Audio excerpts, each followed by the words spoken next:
రాష్ట్ర విభజన తర్వాత ఆంధ్రప్రదేశ్‌కి రాజధాని అమరావతి అని చెప్పేసి మరి చంద్రబాబు నాయుడు గారు ఆనాడు ఒక కొత్త ప్రయత్నం చేశారు. దాన్ని అలాగా అనుసరిస్తూ ముందుకు వెళ్లారు. అయితే ప్రభుత్వం మారిన తర్వాత మరి ఏ రాజకీయ నాయకుడు చేయని విధంగా అమరావతిని ఒక మూలన పెట్టేశారు జగన్మోహన్ రెడ్డి గారు. ఎన్నో అవమానాలు, ఎన్నో అక్రమాలు తర్వాత మరి మొత్తానికి మన రాష్ట్రానికి రాజధానిగా అమరావతి ఏర్పడింది. మరి బిల్ పాస్ అయింది. రాజముద్ర కూడా మరి వేయడం జరిగింది. మరి ఈ అంశం పైన మనతో పాటు విశ్లేషించడానికి ఉన్నారు senior political analyst Adusumilli Srinivas గారు. సార్ నమస్తే అండి. నమస్కారం అండి. సార్ మొత్తానికి ఎన్నో ఏళ్ల కళ, ఆటుపోట్లు, అవమానాలు, లాఠీ దెబ్బలు ఇవన్నీ తర్వాత మన రాష్ట్రానికి రాజధానిగా అమరావతి అని చెప్పేసి రాజముద్ర రావడం జరిగింది. దీని గురించి మీ అభిప్రాయం ఏంటి? ఇప్పుడు నిజానికి తీర్మానం కానీ పార్లమెంట్లో బిల్లు కానీ అవసరం లేదండి. అవును సార్. ఆంధ్రప్రదేశ్లో విభజన తర్వాత 10 ఏళ్ల పాటు హైదరాబాద్ రాజధానిగా నిర్ణయించారు. కానీ 10 ఏళ్ళు రాజధానిగా ఉండి తర్వాత వచ్చి 10 ఏళ్ళ తర్వాత చేసుకుందుకని అక్కడ భూ సమీకరణ పోలింగ్ చేసి రాజధాని నిర్ణయించి అసెంబ్లీలో తీర్మానం చేస్తే జగన్మోహన్ రెడ్డి గారు ఆ వాళ్ళ ప్రతిపక్ష నాయకుడు మద్దతు ఇచ్చాడు. అమరావతి 30,000 ఎకరాలు చాలదు, ఇంకా ఎక్కువ కావాలని కూడా అన్నాడు. అవును.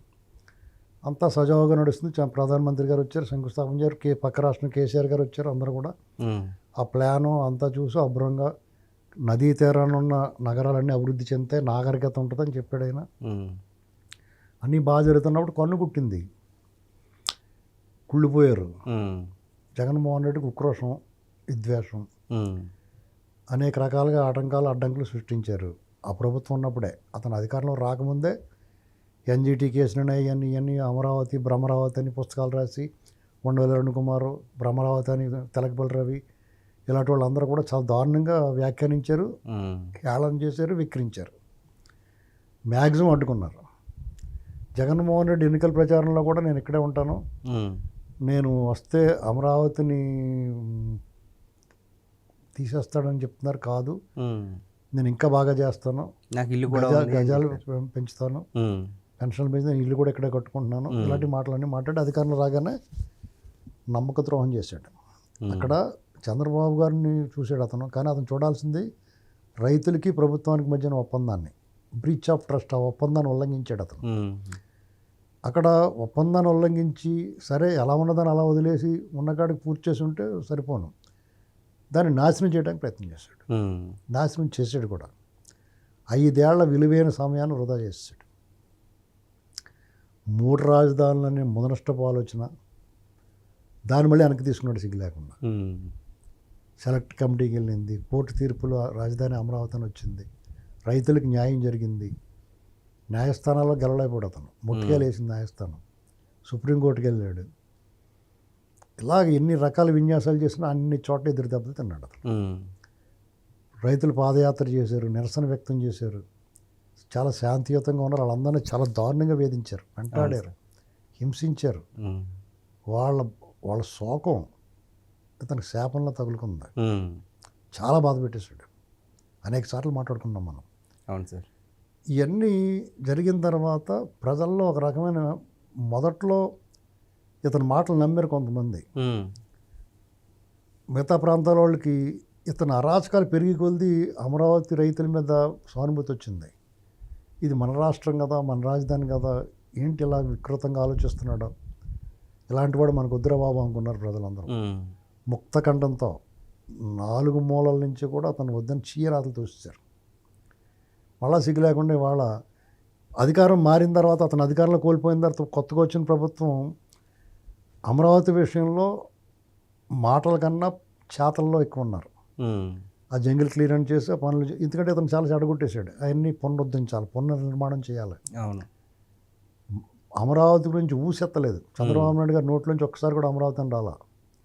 ఆ పనులు చేసుకుంటా పోయారు. పోలవరం అమరావతి గురించి తక్కువ మాట్లాడాడు ఆయన. అవును సార్. ఎక్కువ పని చేశారు. ఇవాళ ఎప్పుడైతే అమరావతి గురించి ఒక రకమైన అదురు ఉంది ప్రజల్లో, పెట్టుబడిదారుల్లో, మళ్ళీ ఇతను వస్తే ఏమైనా చేస్తాడేమో అని, ఆ భయం పోగొట్టడానికి మళ్ళీ అసెంబ్లీలో తీర్మానం చేసి కేంద్ర ప్రభుత్వం రాష్ట్రాన్ని విభజించింది కాబట్టి వాళ్ళతో బాధ్యత తెలంగాణ కోరుకున్నారు, ఆంధ్ర ఇచ్చారు వాళ్ళు. కొత్త రాష్ట్రం ఆంధ్ర, తెలంగాణ అడిగారు వాళ్ళు, కానీ వాళ్ళు ఆంధ్ర ఇచ్చారు కొత్త రాష్ట్రం.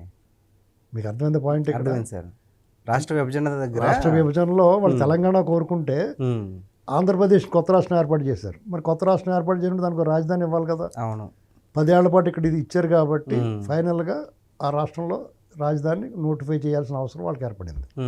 చట్ట పద్ధతి కల్పించాల్సిన అవసరం ఉంది. ఇదేంటి మామూలుగా అయితే అవసరం లేదు, అవును, విభజన చట్టం ప్రకారం చేయాల్సి వచ్చింది. కాబట్టి దానికి తీర్మానం చేసి పంపించారు. ఉభయతారకం ఇది. ఒకటి ప్రజల్లో భద్రత, భయాందోళనలు తగ్గుతాయి, పెట్టుబడిదారులతో విశ్వాసం కలుగుద్ది. 2 వాళ్ళు చట్ట ప్రకారం వాళ్ళ బాధ్యత వాళ్ళు నెరవేర్తిస్తారు. అక్కడ ఉభయ సభల్లోనూ దానికి మద్దతు లభించింది. దేశం మొత్తం మద్దతుగా నిలిచింది. రాష్ట్రపతి రాజముద్ర వేసి పంపించారు. ఓకే, అయిందండి. ఇక దాని మీద వీళ్ళు ఏడుపులు మొదలైనవి. ఎప్పుడైతే రాజ్యసభ సభల్లో ఉభయ సభల్లోనూ దీనికి ఆమోదం లభిస్తుందో జగన్మోహన్ రెడ్డి బయటకు వచ్చాడు. మావిగన్ అని పేరు. అంటే ఎంత హాస్యాస్పదం అంటే, ఎంత వికృత స్వభావం అంటే, కడివెడ పాలలో ఒక విషపు చుక్కలాగా దేశంలో 49 పార్టీలు మద్దతు ఇస్తే ఒక్క పార్టీ వ్యతిరేకించింది. మనం ఒక్క చుక్కే కదా అని ఆలోచించుకోండి. విషపు చుక్క ఒక్కటైనా కానీ ప్రమాదమే. అవును. కాబట్టి ఈ ప్రభుత్వం ఇప్పటికైనా సరే ఆలోచించి ఈ విషపు మొక్కల్ని పీకి పడేయాలండి.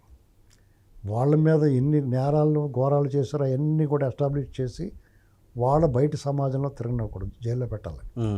వాళ్ళు ఎవరినైనా ఏమని అనొచ్చు. వాళ్ళ పత్రికల్లోనూ, మీడియాలోనూ, వెబ్సైట్లోనూ, యూట్యూబ్లోనూ కాలమిస్టులుగా వాళ్ళు ఇష్టమైనట్టు రాయొచ్చు. అమరావతి మీద విషం కక్కొచ్చు. వాళ్ళు మామూలు కాదు, ప్రొఫెసర్లు, మాజీ ఎంపీలు ఎన్ని విషం కక్కొచ్చు. అమరావతిని భ్రమరావతి అనొచ్చు. అవును. కానీ వాళ్ళు మాత్రం ఎవరన్నా ఏదైనా మీడియాలో వ్యాఖ్యానాలు చేస్తే దానికి ధర్నాలో, నిరసనలో దానికి పచ్చ మీడియా అని ముద్ర. ఇదన్నీ ఆపించాలి, ఇవన్నీ ఆపాలి. ఆపాలంటే ఏం చేయాలంటే ఈ దొంగలందరినీ లోపల పెట్టాలి. ఈ దొంగలను అలా వదిలేస్తే ఇప్పుడు ఆఫీసర్లు కూడా కొంతమంది వాళ్ళ ప్రేమికులు ఉన్నారు. వాళ్ళందరూ ఎక్కడెక్కడ ఉన్నారో వాళ్ళ పని పట్టాలి. ఎందుకంటే జగన్మోహన్ రెడ్డి ధైర్యం ఏంటంటే ప్రభుత్వ యంత్రాంగంలో సగం మంది వాళ్ళ మనుషులు ఉన్నారు. ఓకే, వాళ్ళు పని చేయించుకుంటున్నారు, ఎవడొకటితే చేయించుకోవాలి కాబట్టి వీళ్ళు. వాళ్ళందరూ ఉన్నారు కదా అని దేమోతో ఉన్నాడు అతను. వాళ్ళందరినీ కనిపెట్టుకుని ఉండాలి. అటు ప్రభుత్వానికి సాధారణ పరిపాలన ఒక ఎత్తు, ఈ పాముల్ని, తేళ్ళని, జర్లని, దెయ్యాలని చూసుకోవడం ఒక ఎత్తు, అంతర్గతంగా ఉండే వీళ్ళందరినీ చూసుకోవడం ఒక ఎత్తు. ఇన్ని రకాల సమస్యలతో ఉన్నారు. అంటే మీరు ఇప్పుడు ఒక మాట అన్నారు, చట్టబద్ధత వచ్చింది అని చెప్పేసి. అంటే రీసెంట్గా జగన్మోహన్ రెడ్డి గారు ఏముంది, నేను కూడా సీఎం అయిన తర్వాత 2029లో ఇంకో చట్టం తీసుకొస్తాను అని చెప్పేసి అన్నారు. దానికి ఆస్కారం ఉందంటారు, లేదంటారు? అతను రానివ్వరు కదా, ఎందుకంటే అతను జైల్లో ఉంటాడు. ప్రజలు మొన్న ఎన్నికల్లో అతను ఆచూకీ లేకుండా చేశారు. కన్ఫర్మ్ అంటారా? రేపు ఎన్నికల్లో ఆనవాళ్ళు లేకుండా చేస్తాను. ఎందుకంటే అతను ఎందుకు ఓడించారు? అతనిలో మార్పు ఏమైనా వచ్చిందా? లేదు. మళ్ళీ ఎందుకు అనుకుంటారు? మనకు తెలుస్తుంది, అతనికి తెలియట్లేదు. ఓకే, ఎవరికన్నా సరే దోలు తీరిపోయిన విషయం బయట వాళ్ళు తెలిసినట్టుగా ఇంట్లో వాళ్ళు తన లాస్ట్లో తెలుస్తుంది.